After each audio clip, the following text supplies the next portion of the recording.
the 1st of December 2016 and the Wild Country team is up here in North Queensland checking out the Chiddle herd for the 2017 season. And it does you good to see herds like that.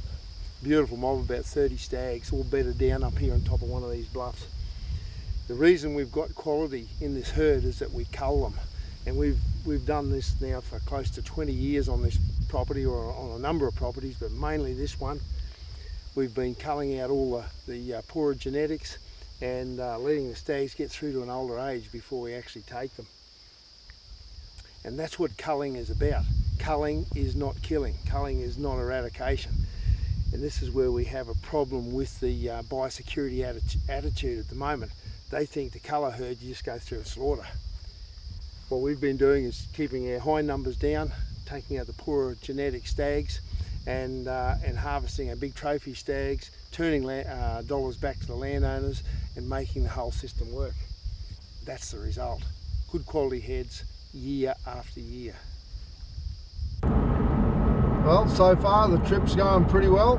We've gone from Hervey Bay to Maryborough, then up to Burnett Heads, and through to Gladstone, or Bundaberg, then Gladstone, up to Rockhampton, up to Marlborough. We're heading across now to Nebo, and from Nebo up to Balyando Crossing, and from there to the Towers.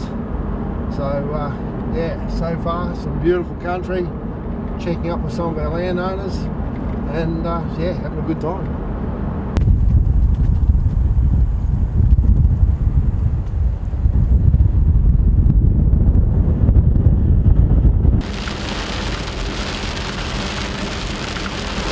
What's this stuff? This is wet stuff falling out of the sky. Haven't seen this for so long.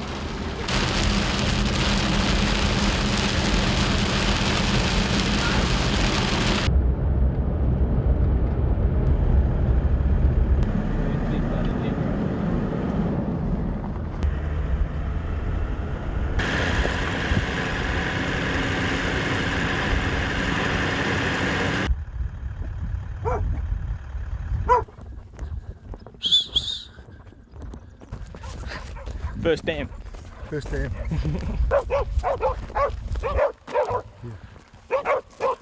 Careful, careful.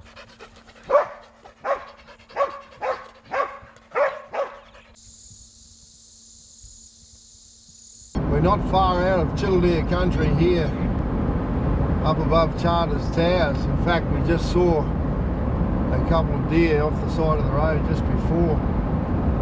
The main herds are in this region up ahead of me now, and although they were contained to probably just half a dozen properties for many years, they've now spread quite a distance in any direction.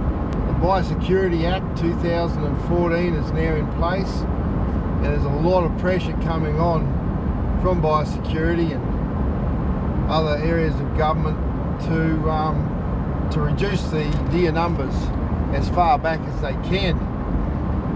Now at times they'll act, the departments will act as if that they are just reducing numbers, that there's nothing to worry about, but when we've questioned these people or representatives and asked them if they could eradicate every deer, if they had the power to do that tomorrow, if they go ahead and do it, there hasn't been one that has said that they wouldn't.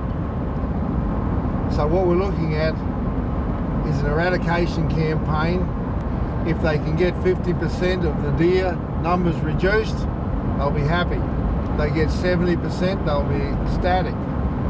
If they can get 90%, they'll be over the moon.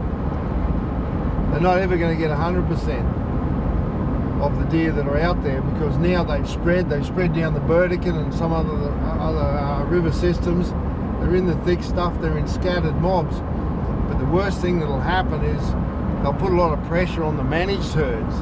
Some of the ones that we've been working on for decades now, trying to build the quality up, reduce the numbers down, keep them in check. We've really tried to do the right job. It's not just ourselves here with Wild Country. There's half a dozen different groups around that have tried to do something with the Chittell deer up here.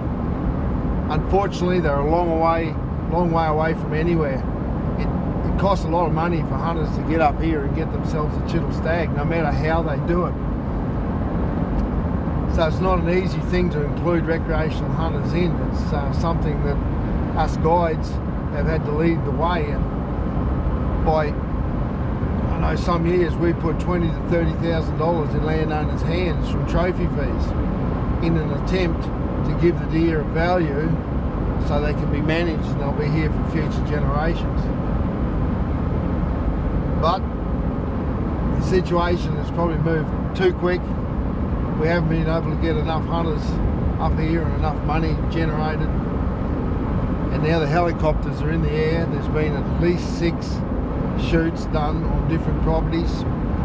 How many deer have been shot, we don't know.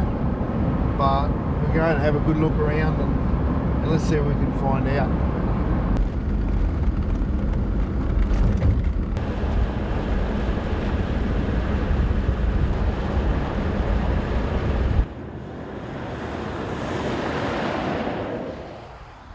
To see them now treated as just a nasty pest, and to see the effect that the helicopter and ground culls have had on these herds through most of the areas is sickening. The waste has been shocking.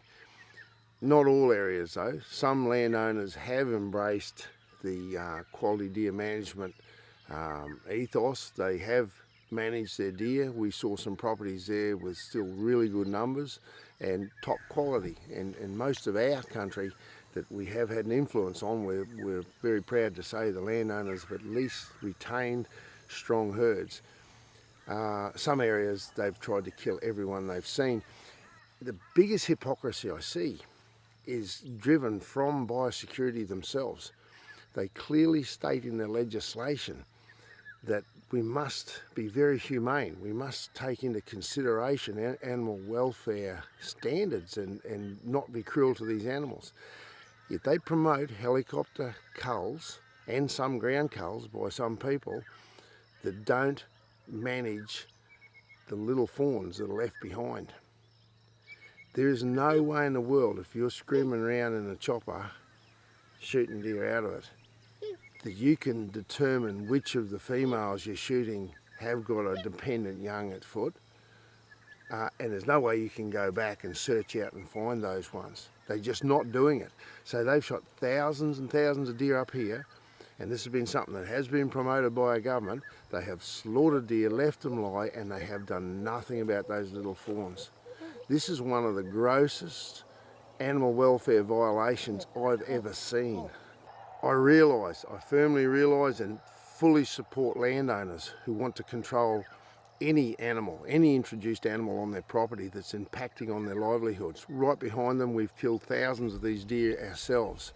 But every time we've done it, we've gone around, we've tried to mop up the poor little dependent fawns that are left behind, and they are there. Believe me, you kill 100 hinds, you're going to have 20 or 30 little fawns left behind.